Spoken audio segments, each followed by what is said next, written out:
বিএনপির ভারপ্রাপ্ত চেয়ারম্যান তারেক রহমানের ঘোষিত ৩১ দফা বাস্তবায়নের লক্ষ্যে ব্রাহ্মণবাড়িয়া নবীনগর পৌর সদরে বিএনপির কর্মী সভা অনুষ্ঠিত হয়েছে। ২ নং ওয়ার্ড নবীনগর পৌর বিএনপি ও অঙ্গ সংগঠনের উদ্যোগে ১৯ সেপ্টেম্বর ২০২৫ শুক্রবার বিকেলে নবীনগর ইচ্ছাময়ী বালিকা বিদ্যালয় প্রাঙ্গণে এই কর্মী সভা অনুষ্ঠিত হয়।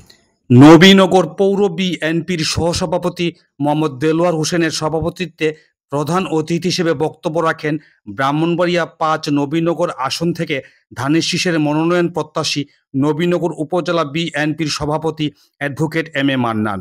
নবীনগর উপজেলা বিএনপির সাংগঠনিক সম্পাদক মোহাম্মদ দেলোয়ার হোসেনের সঞ্চালনায় এ সময় বিশেষ অতিথি হিসেবে বক্তব্য রাখেন ব্রাহ্মণবাড়িয়া জেলা বিএনপির সহ আইন বিষয়ক সম্পাদক ব্যারিস্টার আশরাফ রহমান, ব্রাহ্মণবাড়িয়া জেলা বিএনপির সদস্য মাসুদুল ইসলাম মাসুদ, নবীনগর উপজেলা বিএনপির সহসভাপতি ও নবীনগর সরকারি কলেজের সাবেক ভিপি গোলাম হোসেন খান টিটু, নবীনগর পৌর বিএনপির সাধারণ সম্পাদক মোহাম্মদ মাসুদ রানা, নবীনগর উপজেলা বিএনপির সাংগঠনিক সম্পাদক আশরাফ হোসেন রাজু, নবীনগর উপজেলা বিএনপির সহসভাপতি মোহাম্মদ হেলাল উদ্দিন, শিবপুর ইউনিয়ন পরিষদের chairman M R Mojib, Nabinagar পৌর বিএনপির সহসভাপতি ইলিয়াস আলী, নবীনগর উপজেলা কৃষক দল সদস্য সচিব আনোয়ার হোসেন বাবুল, নবীনগর উপজেলা স্বেচ্ছাসেবক দলের সদস্য সচিব তুজাম্মেল হক বকুল, নবীনগর উপজেলা তাঁতি দল সভাপতি ইফতেখার খান মামুন, নবীনগর পৌর বিএনপির সহসাধারণ সম্পাদক মোহাম্মদ সুমন আলম, নবীনগর পৌর বিএনপির ৪ নং ওয়ার্ড সভাপতি মোহাম্মদ মুসলিম মিয়া, নবীনগর পৌর বিএনপির সহসাধারণ সম্পাদক ডাক্তার মোহাম্মদ হোসেন সোহেল, নবীনগর উপজেলা ছাত্রদলের সাবেক যুগ্ম আহ্বায়ক অনন্ত হীরা, নবীনগর পৌর বিএনপির সহ উপজাতি বিষয়ক সম্পাদক চন্দন কুমার দাস, নবীনগর উপজেলা ছাত্রদলের সাবেক সদস্য সচিব আব্দুল্লাহ আল উদয় এ সময় কর্মী সমাবেশে বক্তব্য রাখেন। ব্রাহ্মণবাড়িয়া জেলা বিএনপির সাবেক সফল আহ্বায়ক, নবীনগর উপজেলা বিএনপির সংগ্রামী সভাপতি, আজকের এই কর্মী সমাবেশের প্রধান অতিথি জনাব অ্যাডভোকেট এম এ মান্নান সহ আপনারা জানেন বিএনপির বিরুদ্ধে একটি ঘূর্ণিঝড় আসন্ন। এই ঘূর্ণিঝড়কে ঐক্যবদ্ধভাবে অ্যাডভোকেট মান্নানের নেতৃত্বে আগামী দিনে মোকাবেলা করতে হবে। আপনারা জানেন আমরা ভাগ্যবান, নবীনগরের ইতিহাসে নবীনগর বিএনপির সদরে কখনো কোনোদিন এমপি প্রার্থী হয়নি এবং সেই সৌভাগ্য আমাদের হয়নি। সুতরাং অ্যাডভোকেট মান্নান আমাদের নবীনগর সদরের প্রার্থী। আমরা দল মত নির্বিশেষে, বিশেষ করে আমরা ঐক্যবদ্ধভাবে ওনাকে সার্বিক অ্যাডভোকেট মান্নান সাহেবকে সার্বিক সহযোগিতার মধ্য দিয়ে আমরা আগামী দিনে আগামী ফেব্রুয়ারির নির্বাচনের দিকে আমরা ইনশাআল্লাহ এগিয়ে যাব।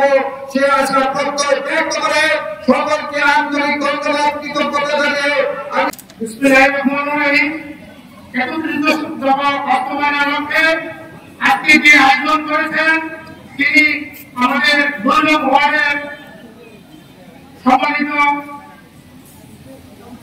সাবেক কাউন্সিলর দেলোয়ার হোসেনের নেতৃত্বে উনি আজকের এই আয়োজন করেছেন। তাকে আমি আমার তরফ থেকে আগে ধন্যবাদ জানাই, কারণ ৩১ দফা বাস্তবায়নের লক্ষ্যে উনি যে উদ্যোগ নিয়েছেন। আজকের এই সভার সম্মানিত সভাপতি দেলোয়ার ভাই এবং উপস্থিত ব্রাহ্মণবাড়িয়া জেলার সাবেক আহ্বায়ক advocate M A Mannan, Nabinagar বিএনপির সংগ্রামী সভাপতি এবং ভাইয়ের সম্মানিত সভাপতি ছিলেন ব্রাহ্মণবাড়িয়া। আমি শুধু একটি কথা বলতে চাই, আজকে আমরা ৩১ দফা লক্ষ্যে বাস্তবায়নের লক্ষ্যে বিভিন্ন ইউনিয়ন এবং পৌর নৈতিক ওয়ার্ড থেকে আগত সকল নেতৃবৃন্দকে আমি আমার সংগ্রামী অভিনন্দন জানাই। পাশাপাশি আপনারা আমাদের দেশের তারেক রহমানের ৩১ দফা বাস্তবায়নের লক্ষ্যে আপনারা কাজ করে যাবেন এই আশা এবং উদ্দীপনা রেখে আমি আমার সংক্ষিপ্ত বক্তব্য যায়। বিহার কি? বিহার এমন এক পদ্ধতি, আপনি ভোট দিবেন সন্দ্বীপে, এমপি পাবেন মালদ্বীপে, মানে নবীনগরে ভোট দিবেন, এমপি পাইতে পারেন ঢাকা সাভারে।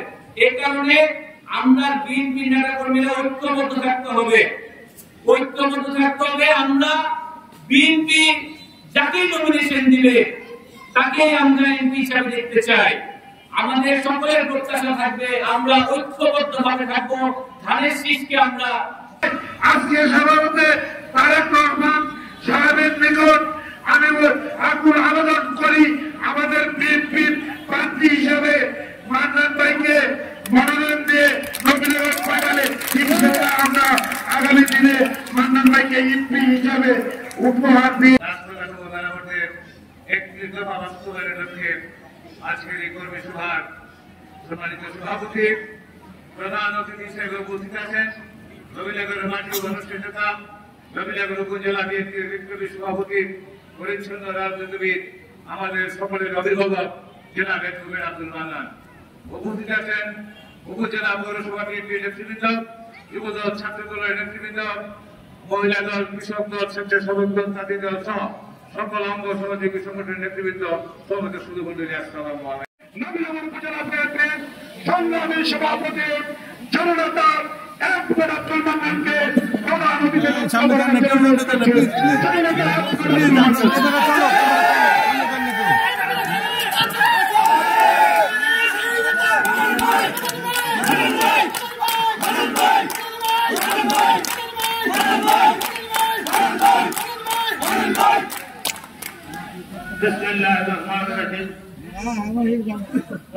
পৌরসভা 2 নম্বর আজকের এই সভায় উপস্থিত আমার প্রিয় সহকর্মী ভাইয়েরা, উপস্থিত আমার সম্মানিত ভোটেরা, উপস্থিত প্রত্যেক ওয়ার্ড থেকে আগত সম্মানিত নেতৃবৃন্দ, আসসালামু আলাইকুম। আমি আজান দেওয়ার আগেই আমার বক্তব্য আমি শেষ করবো। আমি প্রথমেই বলতে চাই, আল্লাহর কাছে কোটি কোটি কোন শুকরিয়া জানাই।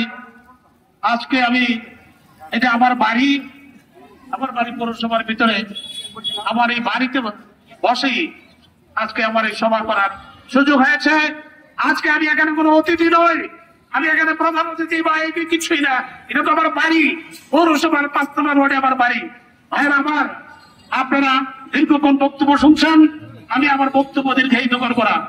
আপনারা আমাকে চিনেন, আপনারা আমার ভাই, আপনারা আমার বন্ধু, আপনারা আমার সহকর্মী, আপনারা আমার রাজনৈতিক সহকর্মী, আপনারা আমাদের অভিভাবক, আপনারাই হচ্ছে আমার শক্তি। প্রতি ইউনিয়ন ওয়ার্ডের যারা আমার ভোটার আছেন, যারা আমাদের সাধারণ জনগণ আছেন, তারা হচ্ছে আমাদের শক্তি। আপনারা আমার ভোটার এখানে আছেন, আপনারা আমাদের শক্তি। আমি আমার বক্তব্য দীর্ঘায়িত করবো না, আমি আপনাদের কাছে দোয়া চাই, আপনারা আমার জন্য দোয়া করবেন। বাংলাদেশে আগামী ফেব্রুয়ারি মাসে বাংলাদেশে ত্রয়োদশ জাতীয় সংসদ নির্বাচন হবে ইনশাল্লাহ, ইনশাল্লাহ। এতে কোনো ব্যত্যয় ঘটার কোনো সম্ভাবনা নেই। এই ব্রিটিশ সরকারকে বিতাড়িত করার পরে আমাদের যে সফলতা অর্জন করেছে, সেই সফলতাকে ভুলণ্ঠিত করার জন্য কিছু রাজনৈতিক দল ষড়যন্ত্র আরম্ভ করেছে, ষড়যন্ত্র করছে যাতে আগামী ফেব্রুয়ারি মাসে নির্বাচন না হয়, ফেব্রুয়ারি মাস থেকে নির্বাচন যাতে পিছায় যায় সেই চেষ্টা করছে। তারা এই চেষ্টা করছে যাতে বিএনপি আগামী দিনে রাষ্ট্র ক্ষমতায় আসতে না পারে। প্রিয় ভাইয়ের আমার, তারই উদ্দেশ্যে পিআর পদ্ধতি বলেন, নির্বাচন পিছানোর প্রভাব বলেন, আরো যারা এই ঐক্যমত কমিশনের যে আপনার সনদ বলেন, এগুলি বিভিন্ন অজুহাত সৃষ্টি করে নির্বাচনকে বিলম্বিত করার জন্য চেষ্টা করছে। আমি একটা কথা বলতে চাই, শেখ হাসিনাও এই নির্বাচন নিয়ে এদেশের মানুষের ভোটের অধিকার নিয়ে ছিনিমিনি খেলেছিল, কিন্তু সেই শেখ হাসিনা এদেশে ক্ষমতায় থাকতে পারে নাই। কাজে আগামী দিনে ষড়যন্ত্র করে বিভিন্ন কথা বলে, বিভিন্ন যুক্তি তুলে ধরে, পিআর পদ্ধতি বলে বিভিন্ন অজুহাত সৃষ্টি করে এই দেশে নির্বাচন কন্ট্রোল করা যাবে না, কন্ট্রোল করতে পারবে না, নির্বাচন পিছানো যাবে না। আমি আপনাদের উদ্দেশ্যে বলতে চাই, ভাইয়েরা আমার, বোনেরা আমার, যাবৎ নবীনগরের মাঠে মাঠে রাজনীতি করে আসছি। নবীনগরের প্রত্যেকটি ইউনিয়নে, প্রত্যেকটি ওয়ার্ডে, প্রত্যেকটি গ্রামে একাধিকবার আমি গিয়েছি। আমি এই 40 বছর যাবৎ আমাদের এই নবীনগরের প্রত্যন্ত অঞ্চল থেকে তৃণমূল পর্যায়ে সবার সাথে আমি 40 বছর যাবৎ আমি কাজ করে আসছি। আমি একজন মাঠের কর্মী, আমি কোনো বড় কেন্দ্রীয় নেতা নয়, আমি হচ্ছি আপনাদের ভাই। আমি সবসময় আপনাদের পাশে আছি, আপনাদের পাশে থাকবো। আগামী দিনেও আমি আপনাদের পাশে থাকার ইচ্ছা পোষণ করছি। আগামী দিনে আমি সংসদ নির্বাচন করার ইচ্ছা পোষণ করছি। আপনারা আমার জন্য দোয়া করবেন, যাতে করে আমি আগামী দিনে তাদের প্রতীক নিয়ে আপনাদের মাঝে ফিরে আসতে পারি।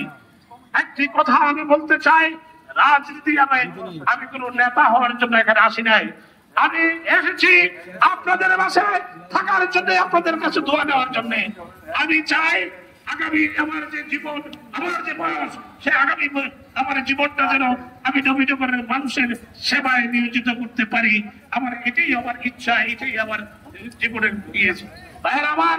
আমি আমার বক্তব্য দীর্ঘায়িত করবো না, আপনারা আমার জন্য দোয়া করবেন, আমি যাতে আপনাদের পাশে থাকতে পারি। একটি কথা আমার বলতে হয় যে আমরা এই নবীনগরে 21টি ইউনিয়নের প্রত্যেকটি ওয়ার্ডে এখন থেকে আমরা প্রতিদিনই আমরা কোনো না কোনো কর্মসূচি পালন করছি। আমরা আমার প্রিয় নেতা মাননীয় ভারপ্রাপ্ত চেয়ারম্যান জনাব তারেক রহমান রাষ্ট্র কাঠামো মেরামতের যে 31 দফা দিয়েছেন, সেই 31 দফা নিয়ে আমরা নবীনগর 21টি ইউনিয়নের প্রতিটি ইউনিয়নে ওয়ার্ডে ওয়ার্ডে আমরা সভা করেছি, সমাবেশ করছি এবং মানুষকে বোঝাতে চেষ্টা করছি, মানুষের কাছে এই বার্তাটুকু পৌঁছে দেওয়ার চেষ্টা করছি। আমার প্রিয় নেতা জনাব তারেক রহমান যিনি আগামী দিনে ইনশাআল্লাহ এদেশে যে নির্বাচন হবে, এই নির্বাচনের মাধ্যমে আগামী দিনে বাংলাদেশ জাতীয়তাবাদী দল তথা বিএনপি ইনশাআল্লাহ আগামী দিনে রাষ্ট্র ক্ষমতায় আসবে আপনাদের দোয়ায়। আমরা বলতে চাই যে 31 দফা হচ্ছে এদেশের 18 কোটি মানুষের মুক্তির সনদ। 31 দফা হচ্ছে এদেশের আমাদের কৃষক ভাবে কৃষি পণ্যের ন্যায্য মূল্য পাবে তার সনদ। 31 দফা হচ্ছে আমাদের খেটে খাওয়া মানুষের ভাগ্য পরিবর্তনের দফা।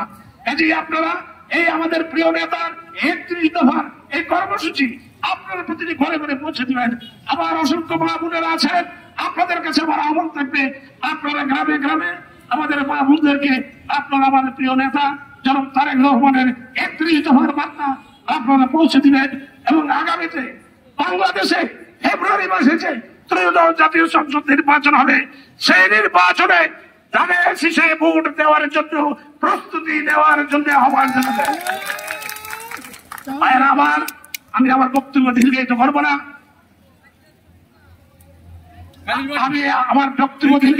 না, আমি একটি কথা বলতে চাই। সে কথাটি হচ্ছে আমার এই জীবনটা আমি চালিয়ে গেছি আমার সততার মধ্য দিয়ে। আমি চেষ্টা করবো এই নবীনগরে যাতে একটি শোষণমুক্ত সমাজ গড়ে ওঠে। আমি চেষ্টা করবো নবীনগর দুর্নীতি মুক্ত সমাজ গড়ে উঠুক, মাদক মুক্ত সমাজ গড়ে উঠুক এবং নবীনগর ভূমিদস্যুদের হাত থেকে নবীনগর রক্ষা করা হবে। আমাদের নবীনগরের বড় একটি সমস্যা হচ্ছে নদী ভাঙ্গন। সেই নদী ভাঙ্গনের কবল থেকে আমাদেরকে রক্ষা করতে হবে। আমাদের নবীনগরের যে যানজটের যে সমস্যা, সেই যানজটের সমস্যার সমাধান করতে হবে। কাজে আমাকে যদি আল্লাহ যদি আমাকে সেই সুযোগ দেয়, আমি চেষ্টা করব এই সমস্যাগুলির সমাধান করার জন্য। আপনারা আমার জন্য দোয়া করবেন। আমি সবাইকে আহ্বান জানাই, আমি নবীনগরের সর্বস্তরের জনসাধারণ সহ নবীনগর থানা, নবীনগরের বিএনপি, যুবদল, ছাত্রদল, অঙ্গ সংগঠন সবাইকে আমি আহ্বান জানাই, আসুন আমরা ঐক্যবদ্ধ ভাবে আমরা এই নবীনগরের বিএনপিকে গড়ে তুলি, প্রতিটি ঘরে ঘরে আওয়াজ তুলি, প্রতিটি ঘরে ঘরে আমার প্রিয় নেতা জনাব তারেক রহমানের ডাকে আপনারা সাড়া দিবেন, সেই উনার সালাম পৌঁছে দেন এবং আমরা আগামী দিনে ঐক্যবদ্ধ ভাবে আমরা নির্বাচন করব। যেই নমিনেশন পাই তার পক্ষে আমরা আছি। আপনাদেরকে একটি কথা বলতে চাই, আপনারা ধানের শীষের পক্ষে থাকবেন, আপনারা ধানের শীষের পক্ষে থাকবেন, ধানের শীষের পক্ষে আগামীতে নির্বাচনে অংশগ্রহণ করবেন। এই আহ্বান জানিয়ে আপনারা আবারও আপনাদের কাছে দোয়া ও সহযোগিতা চেয়ে আমি আমার সংক্ষিপ্ত বক্তব্য এখানে শেষ করছি। যারা আজকের এই সমাবেশ সফল করেছেন, একটা ওয়ার্ডে একটা ওয়ার্ডের কর্মী সভা আজকে সমাবেশ সৃষ্টি হয়েছে। যারা আজকে যাদের কষ্টে আজকে এই সমাবেশ হয়েছে তাদের প্রতি আমি কৃতজ্ঞতা প্রকাশ করছি এবং তাদেরকে ধন্যবাদ অভিনন্দন জানাচ্ছি। বিশেষ করে আমাদের এই ওয়ার্ডের যে আমাদের কমিশনার ও পৌর কমিটির সহসভাপতি জনাব দেলোয়ার, সে অক্লান্ত পরিশ্রম করে এবং তার সাথে যারা ছিল সবাইকে আন্তরিক ধন্যবাদ অভিনন্দন জানিয়ে আমি আমার বক্তব্য এখানে শেষ করছি। আল্লাহ হাফেজ। বাংলাদেশ জিন্দাবাদ, বাংলাদেশ জাতীয়তাবাদী দল জিন্দাবাদ, মাননীয় ভারপ্রাপ্ত চেয়ারম্যান জনাব তারেক রহমান জিন্দাবাদ, দেশ নেত্রী বেগম খালেদা জিয়া জিন্দাবাদ। আসসালামু আলাইকুম। ধন্যবাদ। বক্তব্য দিয়েছেন আমার নেতা। আমি আপনাদের কাছে চিরকৃতজ্ঞ। আপনারা যে আজকে এই দুর্গম থেকে এই সভাকে যে সফল করেছেন, তবে দু চারটি কথা বলতেই হয়। অ্যাডভোকেট মান্নান সাহেব এই নবীনগরে 16 দিবসের দুর্দিনে পুলিশের হামলাকে কেউ ব্যানার করার মতো কোন নেতা ছিল না। অ্যাডভোকেট মান্নান সাহেব আমাদেরকে সংশোধন করতে চাই, সে রাস্তা দেখিয়েছেন। আমি আপনাদের কাছে অনুরোধ করবো সবার কাছে অ্যাডভোকেট মান্নান সাহেবকে সামনে ধানের শেষে।